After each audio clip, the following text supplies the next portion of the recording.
Уважаемые нурлатцы, искренне поздравляю вас с Днем Республики и Днем города.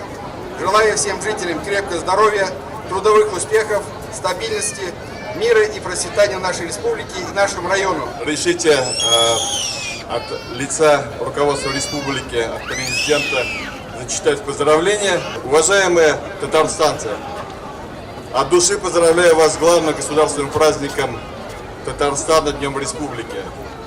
С каждым годом все глубже становится осознание значимой проблемы события, происшедшего 30 августа 90 года.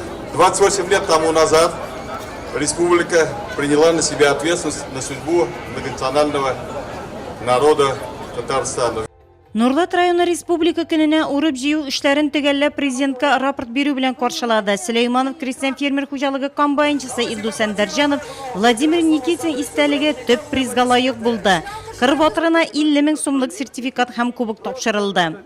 Третье место занимает семья Бадыгиных. Бәйрәм көнендә шәһәрне иң яхшы бизәүчеләр бәйгесендә җиңүчеләр бүләкләнде. Сәхнәгә шәһәрне матурлатуда үзләренә өлеш кертүче шәхси секторларда яшәүчеләр, күп фатирлы торак йортлар һәм предприятие территорияләрен иң төзек, матур итеп бизәүчеләр дә күтәрелде.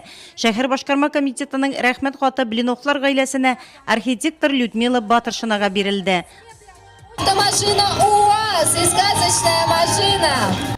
Бәйрәм уңаеннан оештырылган чараларның берсе коляскалар парадында 10ннан артык гаилә катнашты. Күрше Самара өлкәсеннән килгән Мартинюк гаиләсе беренче урынга чыкты.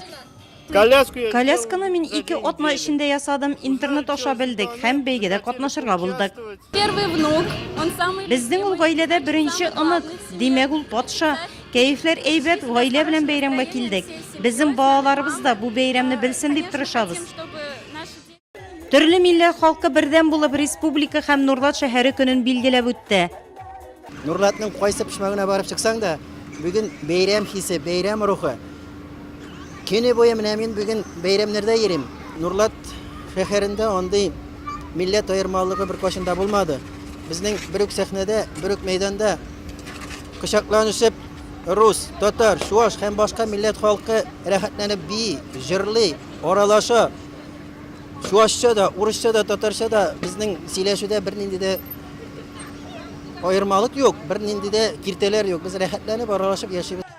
Шәһәрнең үзәк мәйданы ярты төнгә кадәр гөр килеп торды. Нурлат районы үзешчәннәре һәм башкаладан килгән артистларның автор башкаручы Татарстан Республикасының атказанган артисты Фирдус Тямаев чыгышына кушылып җырладылар, рәхәтләнеп биеделәр. Бәйрәм кичке салют ату белән тәмамланды.